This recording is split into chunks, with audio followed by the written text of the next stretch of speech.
তুমি কি স্যালারি পাইছো? জি স্যার, এই যে স্যালারি পাইছি। পুরো স্যালারিটা পাইছো? জি স্যার, আমার বেতন যা পুরো 10,000 টাকাই পাইছি। কেন স্যার, কোনো সমস্যা? আচ্ছা, তুমি কি প্রত্যেক মাসে 10,000 টাকা করে স্যালারি পাও? হ্যাঁ স্যার, আমার তো 10,000 টাকাই স্যালারি, আর আমি প্রত্যেক মাসে 10,000 টাকাই বেতন পাই। আচ্ছা রোমান, তোমার কি 10,000 টাকা স্যালারি ধরা হয়েছে? হ্যাঁ স্যার, আমার তো 10,000 টাকাই স্যালারি ধরা হয়েছে।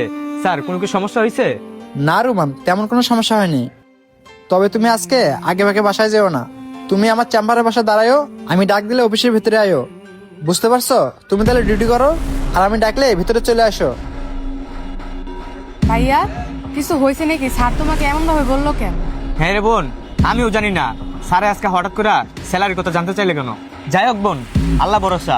তাছাড়া আমি তো খারাপ কিছু করি নাই, তুই কোনো ভয় পাইস না, তুই বাসায় চলে যা। আচ্ছা ভাইয়া, আমি চলে গেলাম, সাবধান, কিছু জানি না হয়। আল্লাহ, বুঝলাম না হঠাৎ করে স্যারে কেন আমাকে বেতনের কথা জিজ্ঞেস করলো। আমি কি অজান্তে কোনো ভুল করে ফেললাম? যাই হোক, আল্লাহ ভরসা, আমি তো কোনো ভুল করি নাই।